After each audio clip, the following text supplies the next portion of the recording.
Assalamu alaikum warahmatullahi wabarakatuh, and welcome to MCNA's Summer Virtual Halaqah. My name is Aisha and I will be your host today. Jazakallah khair for joining on time. Before we start, we have a couple of announcements while we wait others to join. Our program slides. MCNA offers a variety of programs throughout the year. One, Primetime is free monthly online program offered by MCNA addressing the current topics and trends. Previous Primetime sessions recordings can be found on our MCNA YMj YouTube channel. Get started. Come here. Inshallah, we will be resuming Primetime in September. We also offer online YMG courses in spring and fall. Each session is 5-week-long course where YMJ kids can learn about different and relatable topics. MCNA also started offering free virtual halaqas during the COVID-19 pandemic.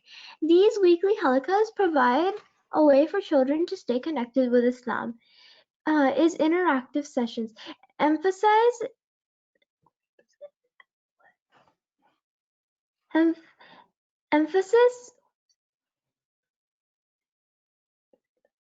Emphasis is placed on how to face hardships, lessons from the lives of the prophets and companions, and how to remain grateful in all situations.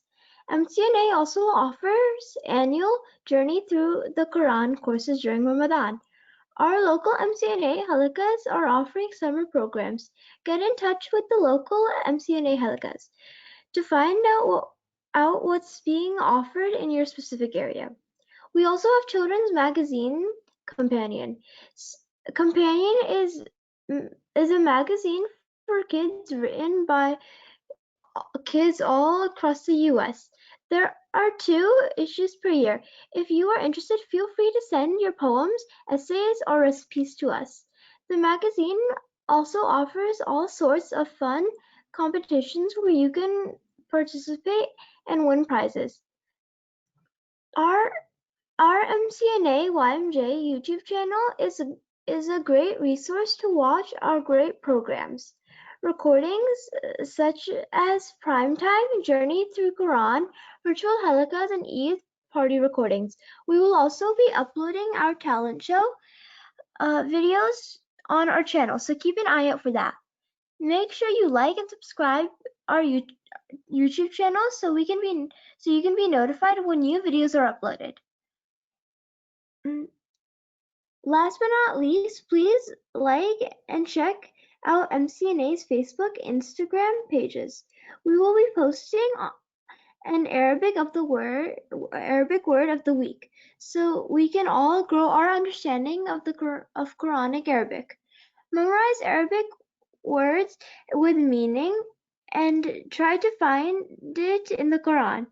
This word will be included in the Kahoot question, so make sure to check out our social media pages for the word. All right, let's start today's program with the tilawat of the Quran. Bismillahirrahmanirrahim. Alhamdulillahi Rabbil Alameen. Ar-Rahmanir-Rahim. Maliki Yawmiddin. Iyyaka na'budu wa iyyaka nasta'in. اهدنا الصراط المستقيم صراط الذين أنعمت عليهم غير المغضوب عليهم ولا الضالين آمين. Our speaker today is Sister Sana Siddiqui. Let's welcome her. Sister Sana, the mic is yours.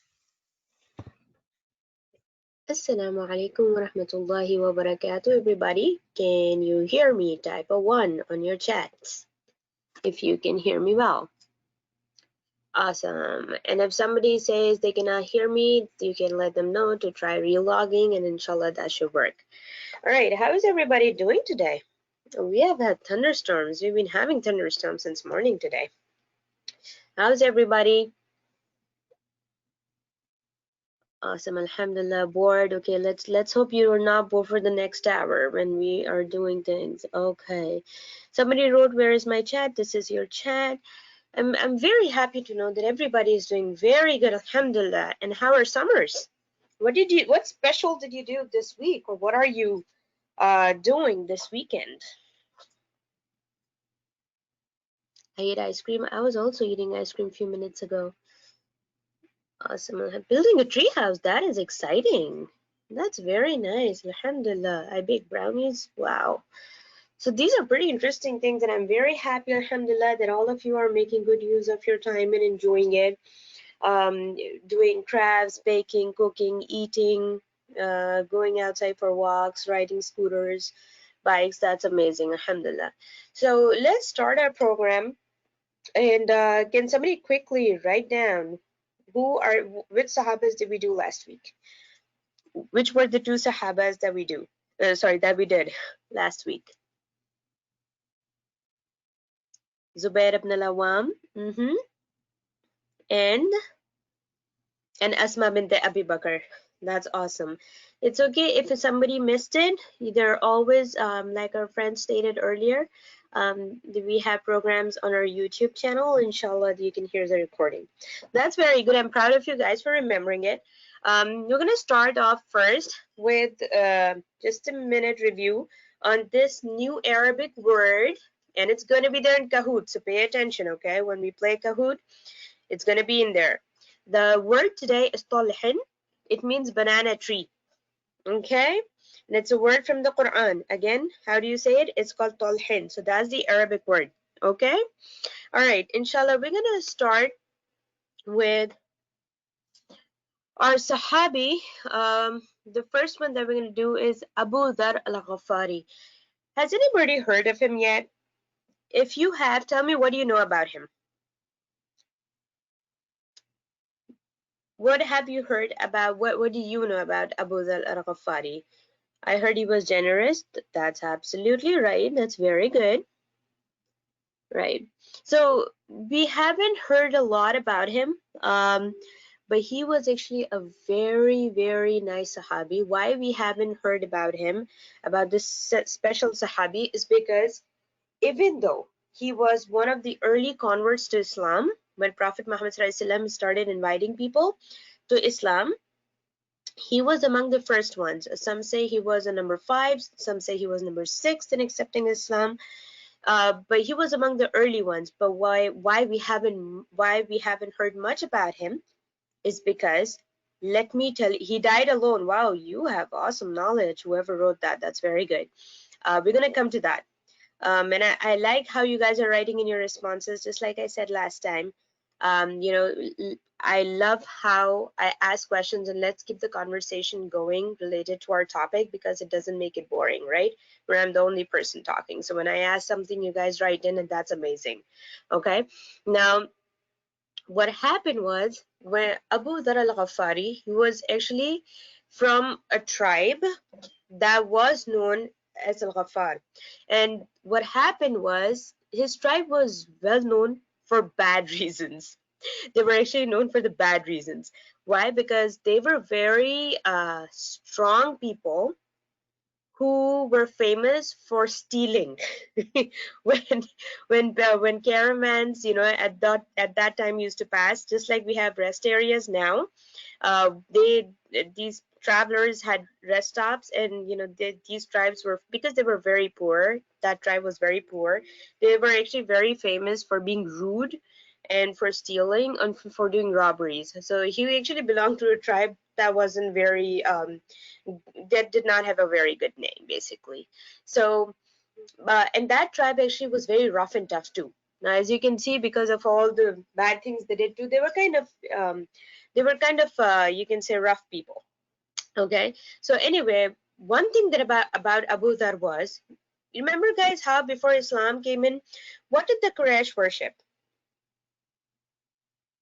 What did they worship?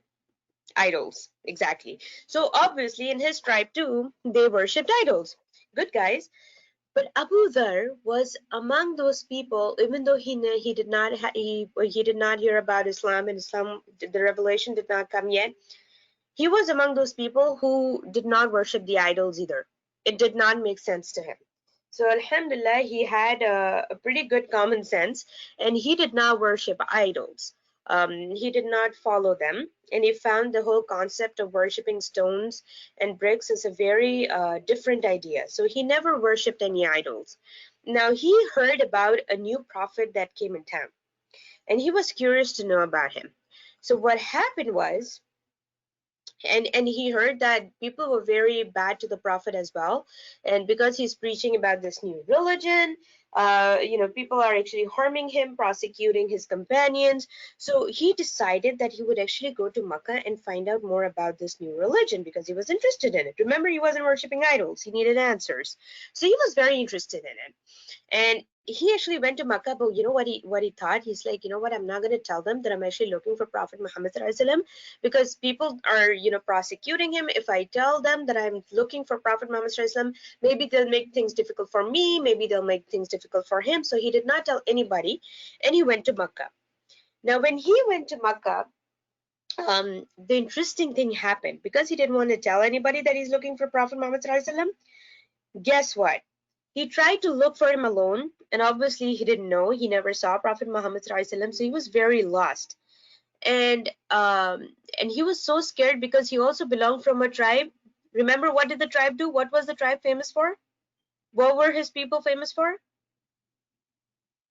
For stealing, exactly. So they weren't on good terms with him. So if anybody knew that he's from the tribe of the Ghaffar and he's coming in, they would attack him too and beat him up because he did not have a very good reputation either.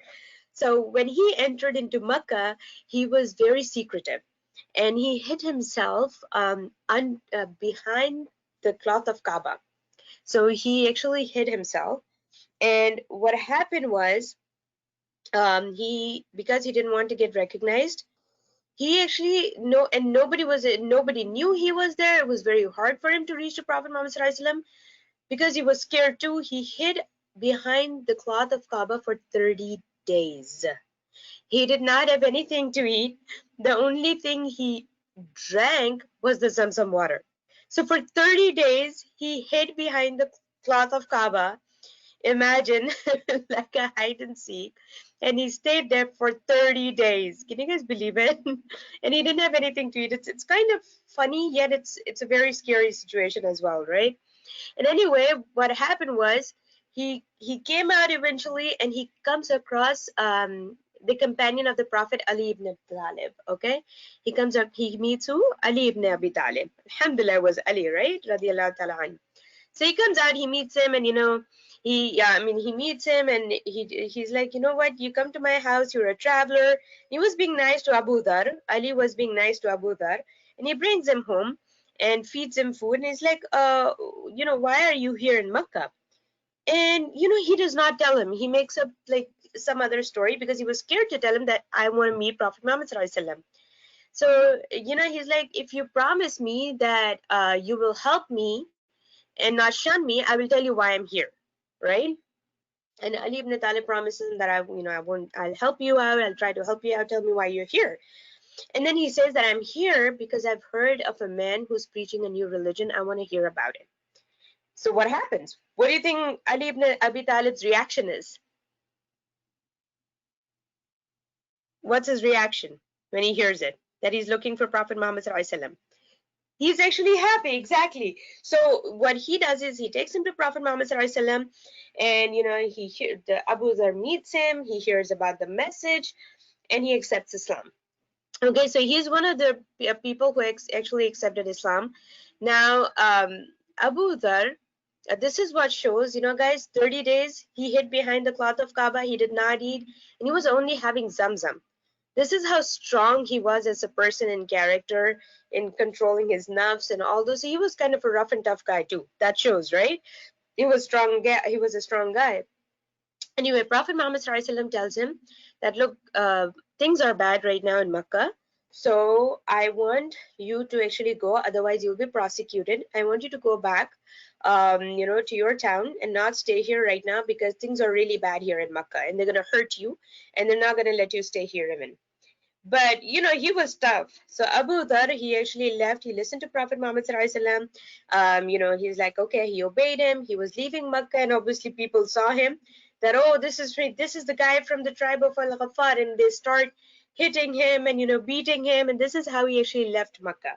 So when he left Makkah, and he went back to his family, he started preaching his family about Islam, and he was so good in convincing that, mashallah, he converted his brother, his sister, then he got his parents converted to Islam, and then a long time passed. The battle of Badr, the battle of Uhud, there were many years past, and still Abu Dhar hadn't met Prophet Muhammad sallallahu alaihi wasallam. So this is why we don't know so much about him, because a big chunk of years he was actually not with the Prophet Muhammad sallallahu alaihi wasallam. He was in his tribe, and he was doing dawah there. So you know, he was actually the first da'i of Islam. He was actually the first person to call to Islam, and that's how he converted half of his tribe to Islam. Now Abu Dhar, after he accepted Islam, you know, he learned about the Islamic laws, and he turned into a better person. And he was known to be extremely righteous. He was known to be very honest. He was a truthful guy, even though he belonged to a very bad tribe.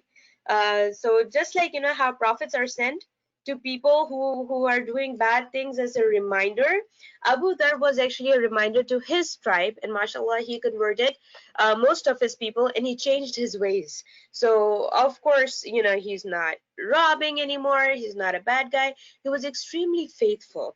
He was very honest, and he was a kind man. And one thing that we know about Abu Dhar is he actually hated money. He actually hated a lot of richness in his life, and he did not like power, right? So he was very well known for his hate for money, and he always told people that how you shouldn't, you know, keep a lot of money in your houses, because you have to answer Allah subhanahu wa ta'ala. So he lived very humble. He lived extremely humble, and somebody wrote in the chat that he was very generous. So obviously, whatever money he got, he gave it away. So he was known for being extremely poor and very, very generous. Okay, so this is what Abu Dhar radiallahu anhu was famous for. Now, what we learn from Abu Dhar, obviously, we know about him that this man was extremely humble. He was faithful. What we learn from him is, guys, what this man, even though he went as the first person back in his tribe who knew about Islam, right?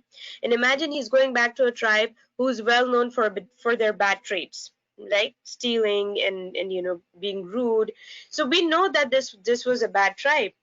And see how strong Abu Dhar is, that he was a one-man warrior. If you see he was just a one-man warrior, and he alone gave dawah. He was the first da'i of Islam, the first scholar to Islam. And how strong was he? How strong do you think his speech was that convinced half of his tribe to accept Islam? Think about that. People who did not even meet Prophet Muhammad sallallahu alaihi wasallam were they converted and were willing to fight for Islam. So this is what we learned from Abu Dhar's personality, that guys, even on a personal level, all of you, you can be very strong. You can have faith in yourself. As long as you have a strong faith in Allah subhanahu wa ta'ala, you can also be a caller to Islam. You can remove misconceptions, and you can do the right thing without being scared. Okay, so it's all about bravery and strength in character. Abu Dhar's character was strong, and it was who he was. Okay, so we have an example on Abu Dhar. So whenever you guys have to talk about, say there's something in your class that you have to talk about, and you choose talking about Islam or something like about Ramadan or Eid, for example, never ever feel shy of spreading the truth. Okay, of letting people know about your religion. Be as strong and brave like Abu Dhar, how he did it. Okay. Oh, somebody wrote you can relate to that. We can all relate to it, right? Sometimes we feel shy when we're giving talks about Islam, about our Muslim faith, why we do certain things, why we don't do other things, you know, that kind of thing, right? So this is a lesson from Abu Dhar's life. Okay. All right. The next Sahabiya that we're actually going to hear about and learn about is Salama. Who knows who Salama is? I'm sure you guys would have heard of her, unlike Abathur. Does anyone know who Salama is? She was the Prophet Muhammad's wife. That's right. The mother of the believers. That's right. So Salama was actually one of the Prophet's wife, and she is our mother of the believers. She's actually very famous, and again, she is an amazing role model for our Muslim girls. Okay, remember, girls, how we talked about Asma bint Abi Bakr, that how strong she was, how brave she was, how she fought in wars, how she climbed that scary big mountain alone. Remember how smart she was?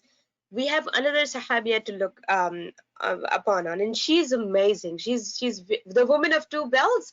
Oh wow, you remember it? That's amazing. So this is about Salama, and we learned why she was a very wise and a very special woman. So one of the hadiths. First, let me ask, who knows this dua? Inna lillahi wa inna ilayhi raji'un. Allahumma ajurni fi musibati wa akhlif li khayran minha. Who knows this by heart? Ooh, I'm excited. So many of you do. Almost all of you do. That's very good. This is actually one of my favorite du'as. And I'm sure you guys would have heard about it from your mothers. If you guys have lost something, you're trying to find something, and your parents will be like, oh, recite Inna lillahi wa inna ilayhi raji'un, and you'll find it. Has that happened to you guys? Right? Yes, it happens to many of us, right? So we have come across this because this is actually the ayah of the Quran, and it is also mentioned in a hadith that was actually narrated by Salama because of an event that happened in her life, and we're going to relate to it. So Salama's real name was actually, let me go back to it. I'm so sorry, I did not say it.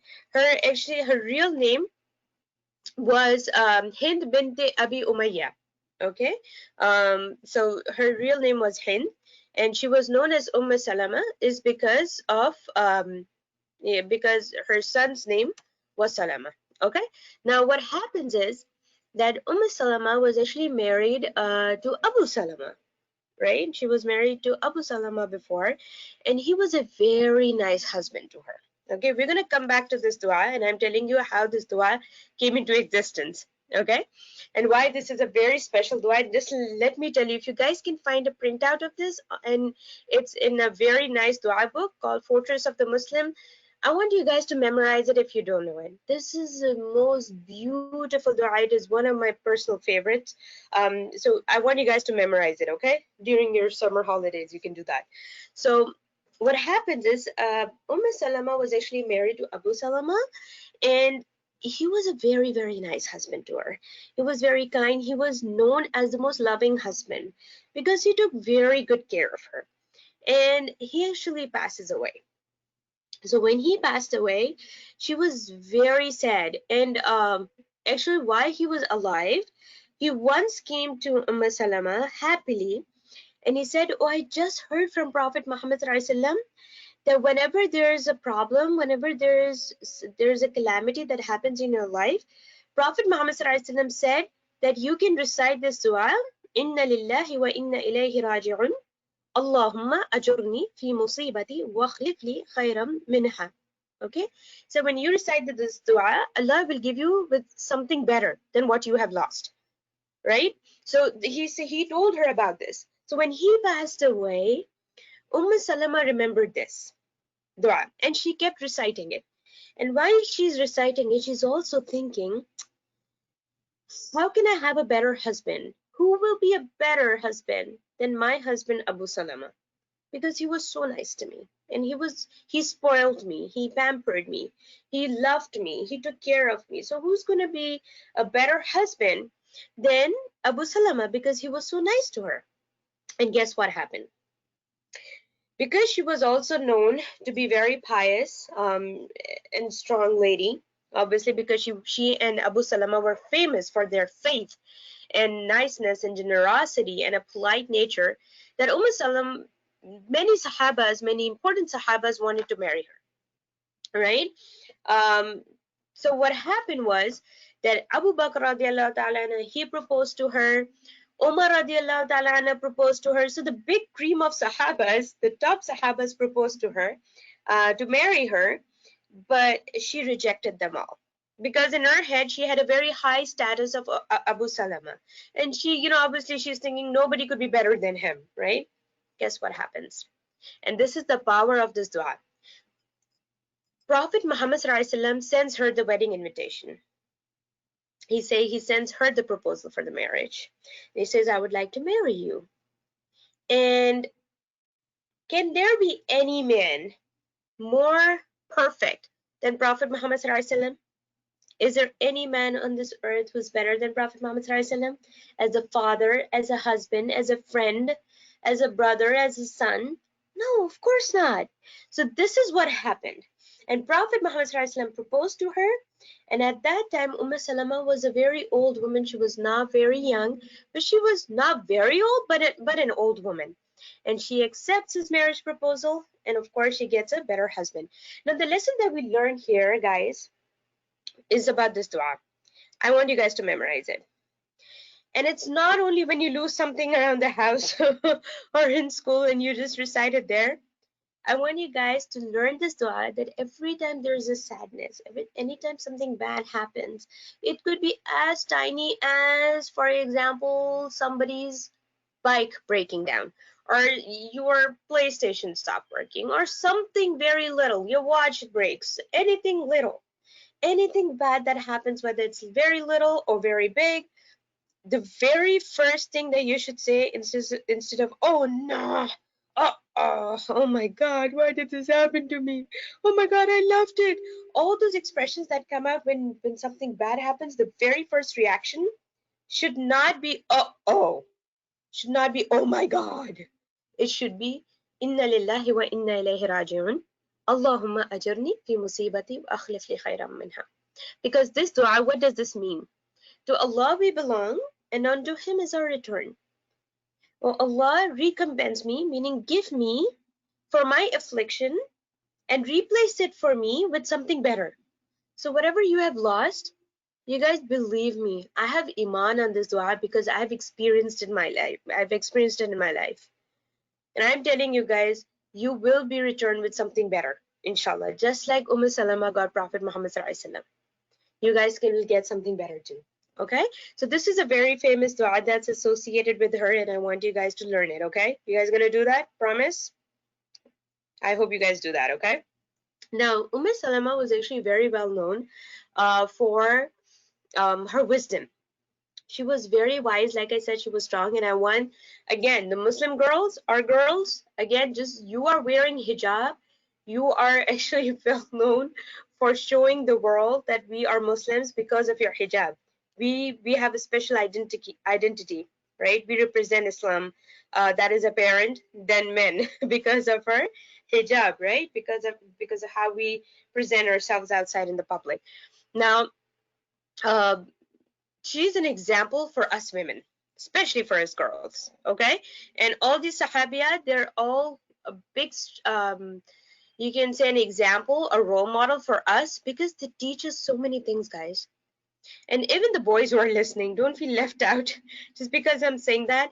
But we girls are actually very soft. We tend to be very shy. And why we are reading about these women, it's because they empower us. They teach us that it doesn't matter whether you're a man or a woman, you can be great, you can earn the highest level of Jannah, and you can do things, inshallah, as long as you are following Allah subhanahu wa ta'ala's commands. Okay? We can be shy, yet we can be powerful. Subhanallah, we can do amazing things in life while we're wearing that hijab, and nothing can put us down. We should be confident. We should be confident in ourselves. Okay, no matter how we look, no matter how old we are, no matter what circumstances, whether rich or poor, whatever skin color, just believe in yourself, inshallah. And this is what the Sahabas show us. We have the black Sahabas, we have Sahabas of different color, of different race, of different financial background. Some were very rich, some were very poor, yet they stood out. some had no parents, right? Some had just one parent, and they were raised to be very strong and independent. Okay, so this is what we learned from Salama. She was actually very wise and intelligent, and she saw things in the future, so she was very far-sighted. Now there is a very powerful story you guys know of Treaty of Hudaybiyah. Can somebody tell me what happened quickly in Treaty of Hudaybiyah? What was the remarkable thing that happened? None of you remember? Okay, so this is a very famous of Treaty of Hudaybiyah, where Quraysh actually stopped the companions of the Prophet Muhammad ﷺ and the Prophet Muhammad from doing the Hajj. Oh, sorry, from performing the Umrah. Right, they did not allow them to perform the Umrah. It was very difficult for them. So they made life difficult for the Sahabis. And again, there was a peacemaking law that was signed. This made a contract between them and the Prophet Muhammad ﷺ and the companions, and it was a very unfair contract. It was actually very, very unfair. So we won't go into the details, but it was a very hard time that they gave to the companions and the Prophet Muhammad ﷺ. So when they said that they're not going to go, they're not going to perform the tawaf, they're not going to do their umrah, so the companions were very disappointed, and they were actually all wearing ihrams. You guys know what ihram is, right? Yeah, the piece of cloth, the two pieces of clothes that you guys wear when you're performing umrah or hajj in tawaf, right? So this is what happened, that they were all prepared. They had brought their animals and they, how we travel in airplanes, we travel by cars. They walked on foot all the way from Medina. They traveled, and they had stones in their feet. They were actually very excited. They traveled very far on foot to Makkah, and the Quraysh stopped them, and they made a very unfair contract that said that they cannot perform Umrah this year, but they can do it next year, right? Now what happened was the treaty was signed. They went back. The Quraysh went back. Now the Sahabas were very disappointed. They couldn't believe it.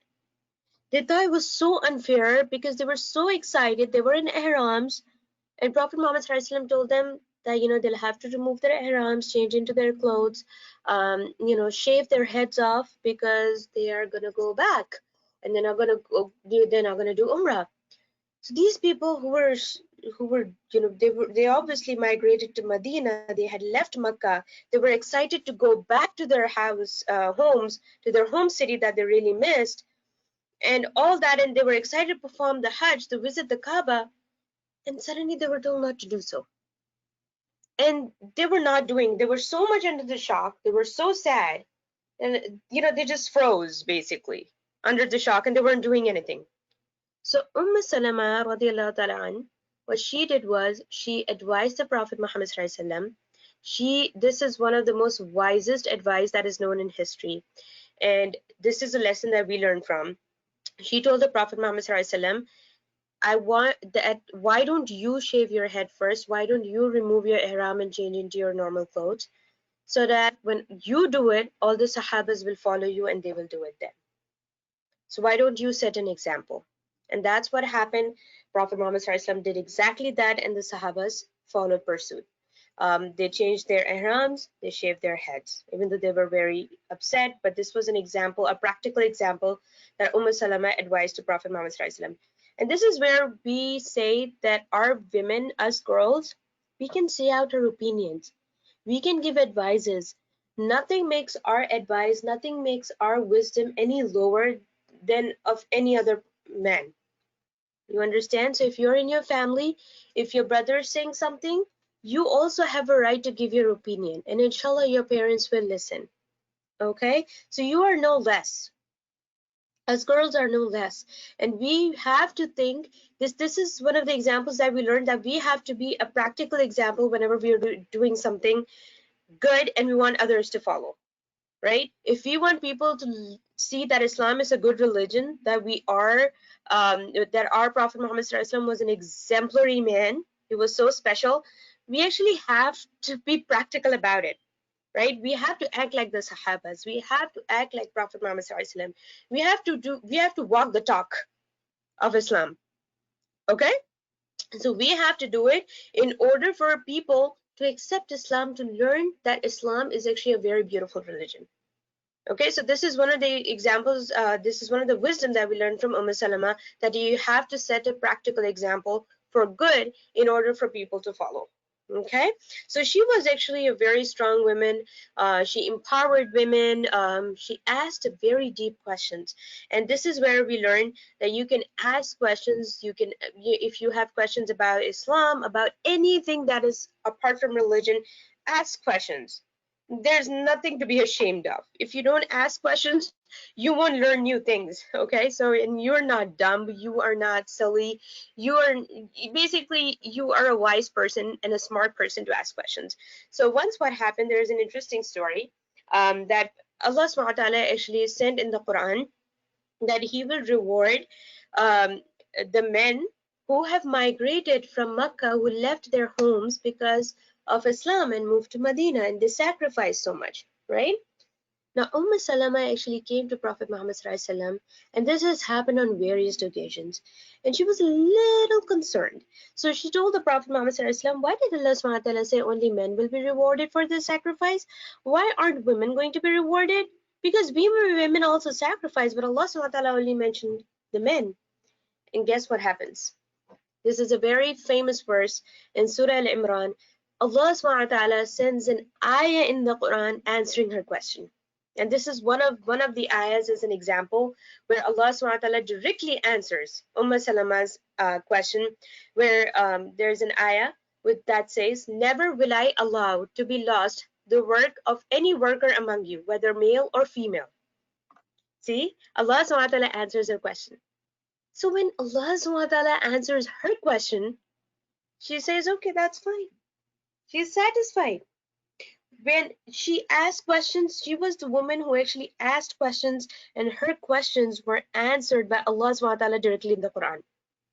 And this is where Allah SWT lays out that whether you are a boy or a girl, doesn't matter, you have same equal status in the eyes of Allah. It's not that if a boy gives sadaqah, his sadaqah will be rewarded more than the sadaqah of a girl. It's the same. Allah subhanahu wa ta'ala has made us different, that's true, but our status is the same in the eyes of Allah subhanahu wa ta'ala in terms of our righteousness, the good things that we do, how beneficial we are to this world. Allah, that's the same. So Allah subhanahu wa ta'ala has given a boy and a girl, a male and a female, the same status when it comes to your deeds that you're doing, of how good you are, of the good things that you give, how beneficial you are to this world. Okay, so this is why Salama was actually very, very special. She was very famous for that, because she was the biggest support of Prophet Muhammad ﷺ. She was the woman who actually spoke out, was never shy to ask questions. She was never shy of stating her opinions, and she always spoke on the behalf of the women. And she empowered women, and she was the woman who was strong. She lived more than 90 years old. Her age was more than, some say it was 92, some say she was 94, but she passed away when she was pretty old. So she was very wise, and um, she is actually the second most narrator of ahadith among the women. So the first women who actually narrated the most ahadith is who? Who narrated the most ahadith from Prophet Muhammad sallallahu alaihi wasallam? You guys know who's the female? Aisha radiallahu ta'ala. Awesome, man. You guys are pretty smart. So it was Aisha radiallahu ta'ala an, but after her, it was actually Salama. So Salama was the second women scholars who narrated the hadith from Prophet Muhammad sallallahu alaihi wasallam, and she was the last of the mothers of believers to pass away. Yeah. I thought it was Aisha too, but the last of the mothers of believers to pass away was Salama, and we learned a lot of wisdom from her. She was a strength, a pillar for women, and she asked questions. Her questions were answered in the Quran. She was very special, and she had a very high status. So Prophet Muhammad ﷺ also gave her a very high status when it came to wisdom and maturity about life. Subhanallah. So these are the two Sahabas that we learned about today. And we are going to go. So one thing we're going to finish really quick with my slides is because I have a long Kahoot for you guys. So I'm sure you guys would love it. All right, so we're going to end with the last two names of Allah subhanahu wa ta'ala. Al-Ghafur is the first name. I'm sure you guys, are you learning the names of Allah subhanahu wa ta'ala? Tell me please, are you learning Asma'ul Husna? Yeah, good job. Why? Because when we're doing some special du'as, we have a specific name of Allah subhanahu wa ta'ala in for so many of the du'as that we ask for. Right? So one of them is Al-Ghafur. Al-Ghafur means the forgiver and hider of faults. This is amazing, guys. I tell you. Allah subhanahu wa ta'ala, we can do sins, we can do bad things, and Allah subhanahu, we know how many bad things we have done that nobody knows. You know why? You could have been easily caught, but Allah subhanahu wa ta'ala hides your sins. Allah subhanahu wa ta'ala hides your faults. Nobody knows the weaknesses you guys have. Nobody knows the sins sometimes you guys do. And it is His rahmah, it is His forgiving personality trait of our Allah subhanahu wa ta'ala that He forgives and He hides our faults. That doesn't mean that you keep sinning. That is only Allah subhanahu wa ta'ala's mercy, because had He been so strict, He would have exposed all of our bad things to public and nobody would like us. He would have exposed our weaknesses to the whole world and none of us would like each other. So this is something that Allah subhanahu wa ta'ala's special trait is that He not only forgives, He gives you guys chances and He hides your faults. Okay? The next name of Allah subhanahu wa ta'ala, Al-Karim. Okay? Al-Karim, what does Al-Karim mean? Al-Karim means that He's most generous. He gives even when we don't ask for things. Have you guys noticed? Can you write down one incident before we go to the Kahoots where you guys have been surprised? Somebody has a name Al-Karim. It's amazing. That you guys have been surprised with something amazing that you guys weren't expecting. Or you guys would have asked Allah subhanahu wa ta'ala, you made dua for something and you got more than that. We got a cat. Yeah, that's right. Life and a babysitter. Surprise birthday party. There are many things that we don't ask for. And it happens. Allah gives you sometimes more than you ask for. You know, I'll tell you a secret. Sometimes I get money in my account, in my bank accounts, from places I don't even know where sometimes. It's unexpected. And it's amazing. And I'm thinking when when I look at my money, I'm doing something, I'm calculating my budget. I'm like, Allah subhanahu wa ta'ala, how did you bless me with this money? I don't know, where did it come from? And he gives me from places I can't even think of. And you know, this is where we need to think that sometimes I think it's the sadaqah that I gave and Allah subhanahu wa ta'ala just increased my money somehow. Like I don't know how that happens. But this is just an example that I'm giving you guys. But in Ramadan, okay, I'll tell you guys this, how Allah subhanahu wa ta'ala is Al-Karim, the most generous, okay? And miracles happen. You know, in Ramadan, once I was really craving for this food that I really wanted, but we did not have ingredients in the house. And that evening, out of nowhere, my neighbors sent that exact food to our house at the time of iftar. They just sent it to us. Subhanallah. And I did not even do the dua for it. I was just craving for it. That's all. I didn't even say anything. And it happened. So there are many, many miracles that happen because Allah subhanahu wa ta'ala is Al-Karim. When we obey Allah subhanahu wa ta'ala, when we trust Him, that He's going to bless us, He's going to give us, He's the provider. I want you guys, before we end, I want you guys to believe it with all your heart. Allah will give you things. Allah will provide for you. Allah will listen to you. He will help you even when you feel you're alone. Allah is Al-Kareem. and he's the most generous, and he will give you. So never feel shy, in asking Allah subhanahu wa ta'ala. You, like I said, you don't have to do some special wudu and pray. That would be like a bonus thing to pray 2 rakah, but you could just be in your school and ask for something during the class that Allah subhanahu wa ta'ala, I'm feeling low, can you help me with my mood? Allah subhanahu wa ta'ala, can you please do this for me? Allah subhanahu wa ta'ala, help me out, this Allah ta'ala, this is happening. So there are many things that Allah subhanahu wa ta'ala can do for you. Everything. He can do everything for you. All you have to do is believe in him and only ask him. He can make sources, as parents giving you something, friends giving you something, but it's Allah who provides, and Allah is Al-Kareem. He's the most generous, and he provides. Okay? All right, guys. So we're going to jump off to Kahoots now, inshallah. Just give me one moment. Okay. Alrighty.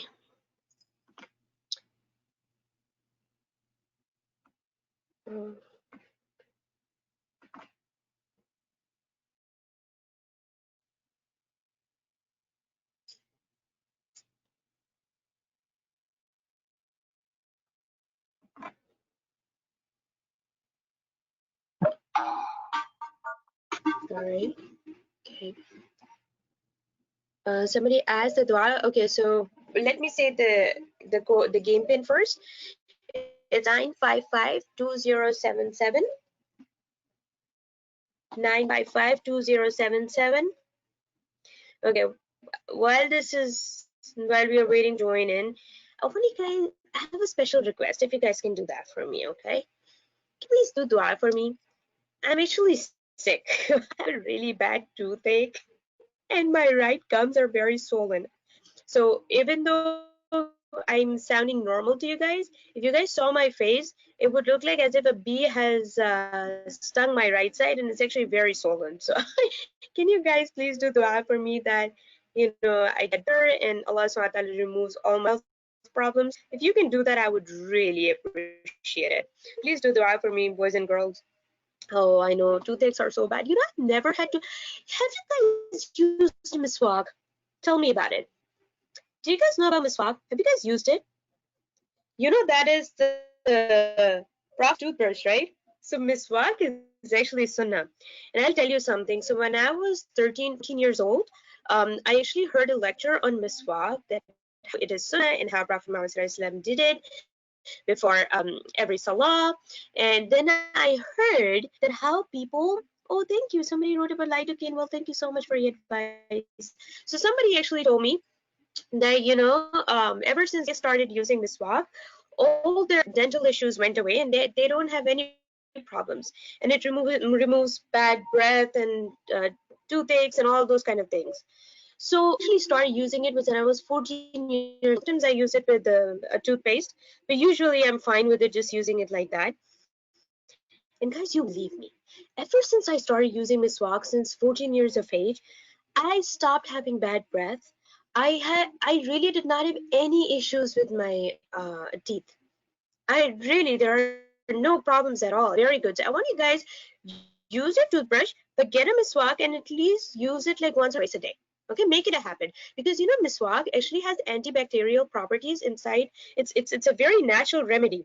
So it has antibacterial elements in there that actually help you.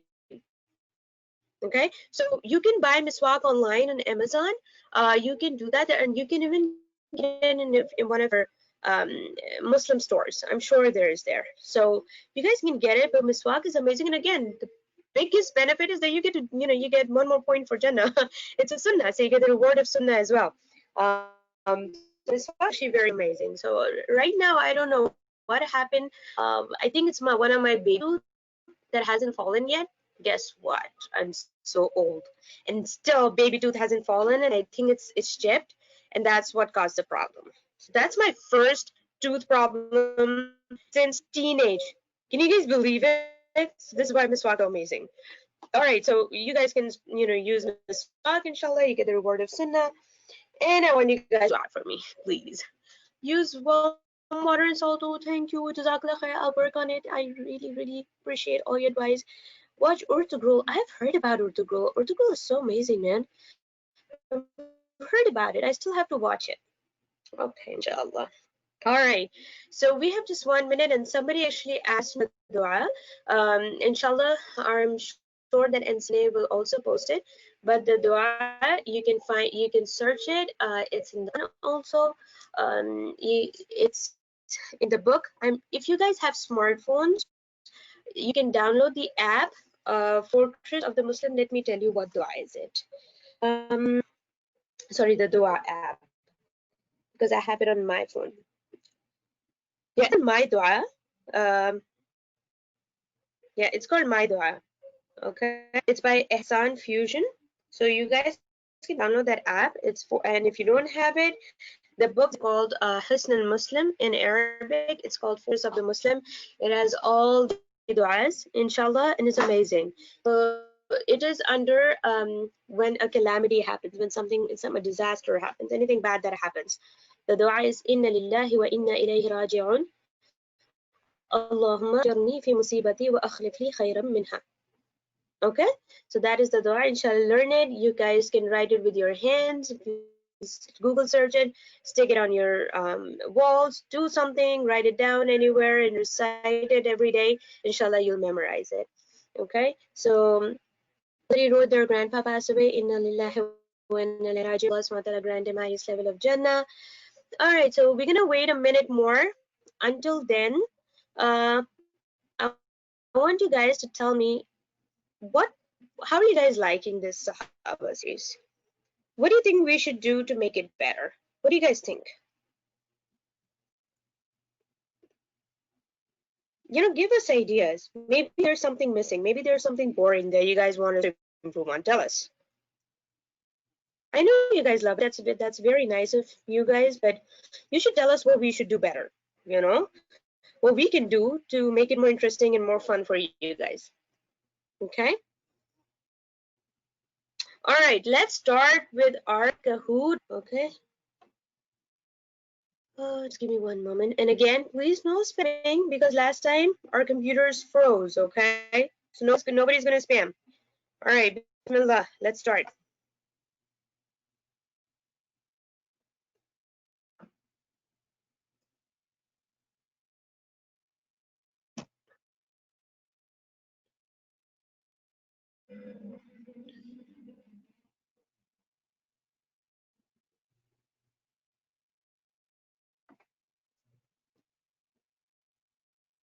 Who did the Prophet Muhammad ﷺ called after my mother? All the Sahabas from 3 weeks. Let's see if you guys remember.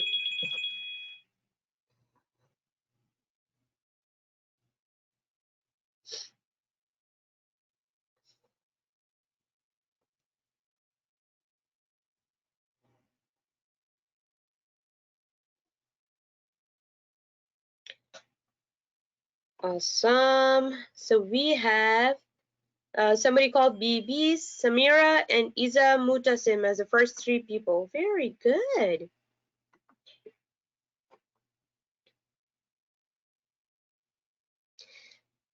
Salama was the mother of the believers, true or false? That's an easy one. I think I should make a very hard question for you guys.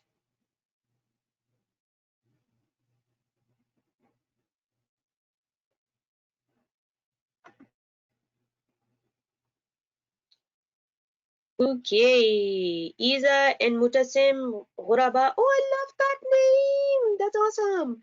All right, next one. Abu Dhar was known for his love for wealth and power.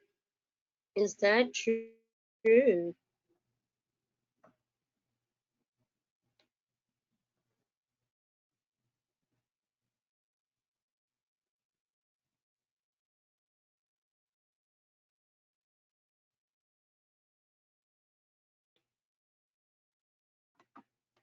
All right, I can see most of you getting everything right. Mustafa Raja, Iman Tahir, Iza, and Mutasim are the first three people. Awesome. Which Sahaba's death news was announced by angel Jibreel to Prophet Muhammad ﷺ? Oh, let me see if you guys remember this one. Oh, I'm challenging your memories. Remember the Sahaba who died in battle, and his news was brought to Prophet Muhammad ﷺ. And Muhammad ﷺ was so sad he cried. Let me see if you guys remember it. Yes, it was his adopted son Zaid bin Harisa. Good job, guys. Mustafa Raja Iman Tahir outdoor rumble. Got it right. Salma died very early. Is that true or false?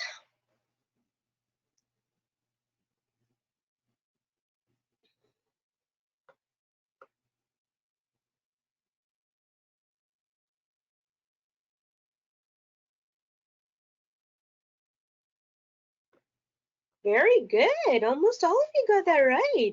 Awesome. Iman Tahir, Mustafa Raja, and somebody with a straight face. Salama rejected marriage proposals from Abu Bakr and Umar. I'm sure you were paying attention.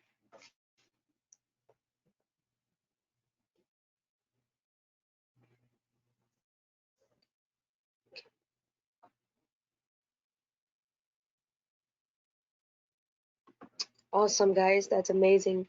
Yes, she rejected proposals from the top cream of Sahabah. All right, who was known as the woman with two belts?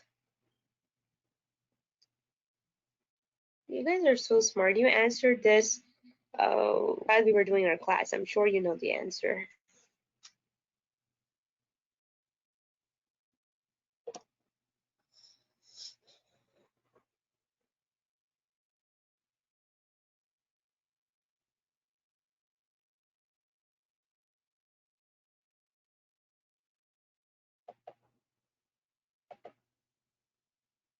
All right, the Arabic word talhin means apple. Let's see if you guys were paying attention. Haha.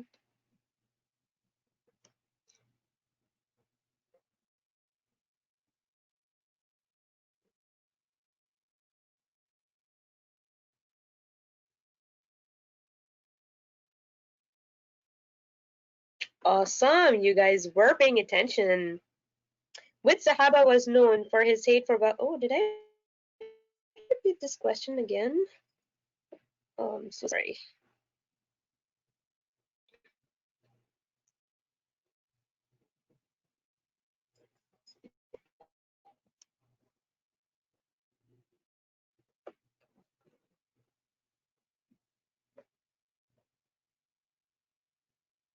I'm sure you guys know the answer. I don't think anybody here would answer it wrong.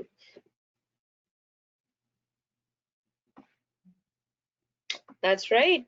All of you answered it right.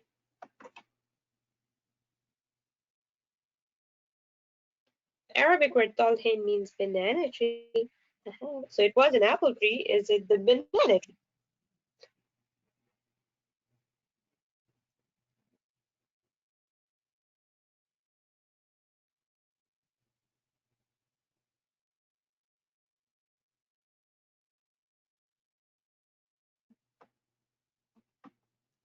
Good job. Ayman Tahir is on top.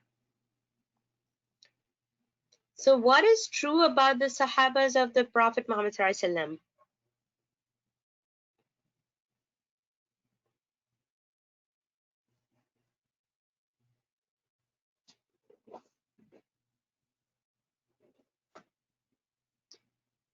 Remember, guys, we have to follow the Sahabas radiallahu ta'ala anhum.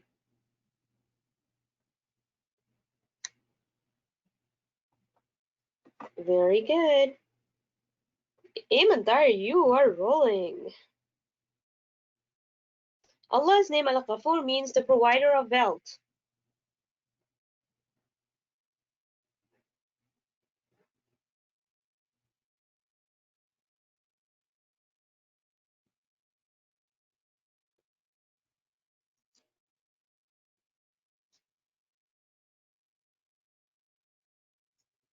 That's very good. Allah's name As-Sami means the most merciful.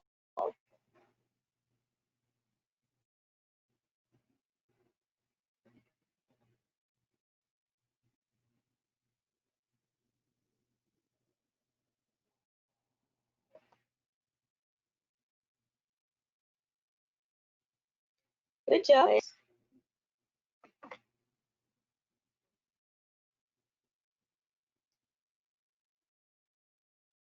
So which woman Sahabiyat was known for empowering women?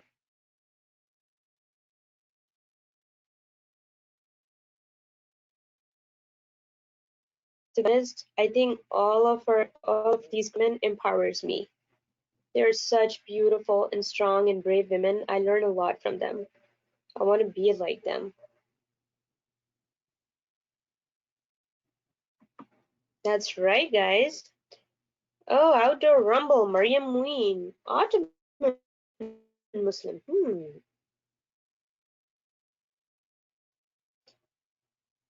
Did answer Salama's questions through Quranic revelations. Easy peasy.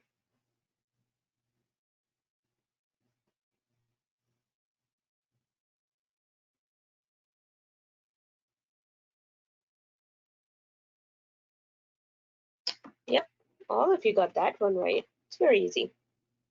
Second last question. Which Sahabi fought with two swords at one time? Man, that was such a skill, I tell you. Remember the Sahabi who fought with two swords while he controlled the horse with his legs? Who was he?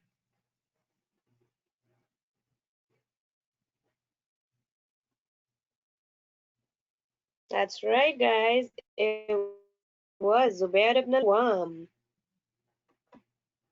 Wow, mashallah, most of you got that right. Oh, Zanera is coming on top. We can never be like the of Rasulullah. Is that true, guys? When we're learning about them, we can never be like them? Okay.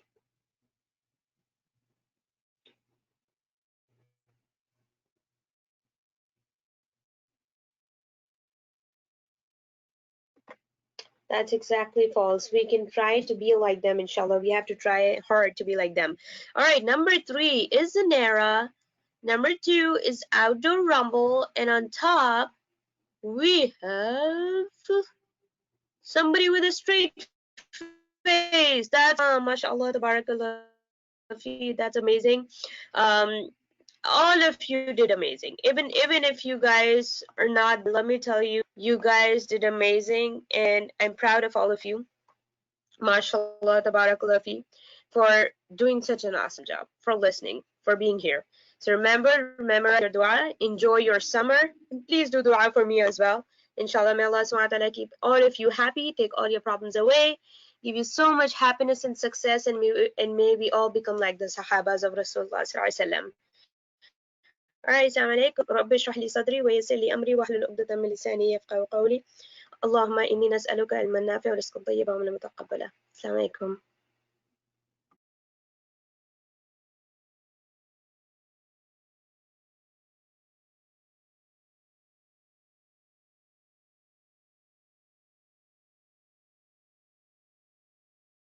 And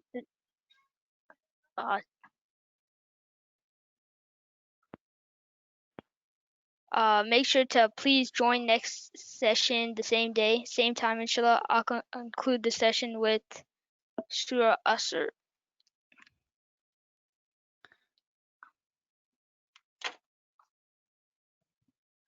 والعصر إن الإنسان لفي خسر إلا الذين آمنوا وعملوا الصالحات وتواصوا بالحق وتواصوا بالصبر.